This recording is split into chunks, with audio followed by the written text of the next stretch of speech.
విత్తనం మొదటి పుట్టుబడి కానీ నీరసగా పడుతుంది తొలి అయితే ఒక 40 రోజులు 35 రోజుల దాకా ఏం కనబడదు, నీరసగా ఉంటుంది. అక్కడి నుంచే మరి పర్వాలే చుట్టుపక్కలుగా వేసారు కదా ఇవన్నీ ఇది అయిపోయినాయి. కానీ ఇప్పుడు చివరి పచ్చదనం ఒకే చుట్టు మందు కొట్టామండి.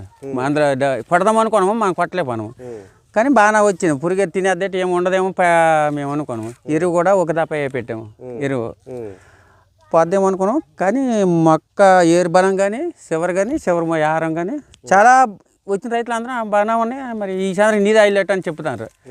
ఎందుకు ఇప్పుడు మిమ్మల్ని కూడా అడుగుతున్నారు, ఇదే కావాలి మాకు, ఇదే కావాలని ఇప్పుడు అడుగుతున్నారు కదా. అదనమాట దేని దిగుబడికి కానీ మాకైతే హైలైట్గా ఉంది. వేద్దామని రైతు కోరిక బాగుంది. ఇది కానీ 4-3-4 కూడా వేస్తారు సార్, అది కూడా వేస్తారు. సో తెగుళ్ళు తట్టుకోవటం అది ఎలాగని? అదే తెగుళ్ళకి నెంబర్ 1. చుట్టుపక్కలన్నీ ఫెయిల్ అయిపోయాయి. పొవ్వా తెగుల బూజు తెగులు వచ్చేసింది.